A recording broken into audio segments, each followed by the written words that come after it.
तेलंगाना प्रदेश Congress committee के सदर रेवंत रेड्डी ने कहा है कि चीफ मिनिस्टर चंद्रशेखर राव ने 1 करोड़ अराजी को आबपाशी का पानी फराहम करने का वादा किया था, लेकिन उन्होंने इस सिलसिले में कुछ नहीं किया।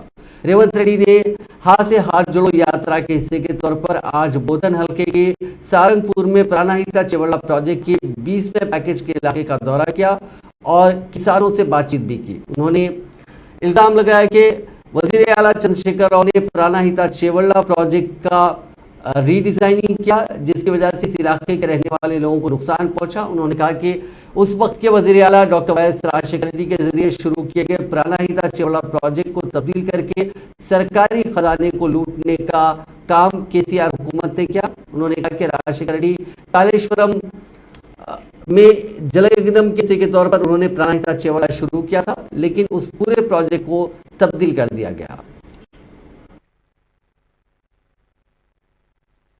కూడా లాభసాటిగా ఉండే విధంగా రోజు డిజైన్ చేసిండ్రు।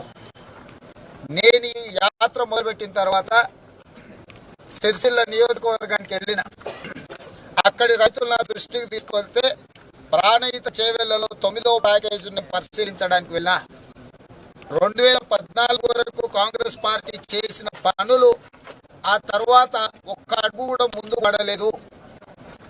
ఆ ప్రాజెక్టులో కూడా పూర్తి స్థాయిలో 6 నెలలు దృష్టి పెట్టి 60-70 కోట్లు ఖర్చు పెడితే పూర్తయ్యి అప్పర్ మాయర్కు ఎత్తిపోయడం ద్వారా ఆ ప్రాంతానికి అంతా నీళ్ళు ఇవ్వడానికి అవకాశం ఉన్నా అందులో రీడిజైనింగ్ పేరు మీద వందల కోట్లు కొలగొట్టడానికి అవకాశం లేక 9వ ప్యాకేజీని ఎక్కడైతే రామారావు ప్రాతినిధ్యం వహిస్తుండో సిరిసిల్ల నియోజకవర్గంలో పన్నులు పడవు పడ్డాయి।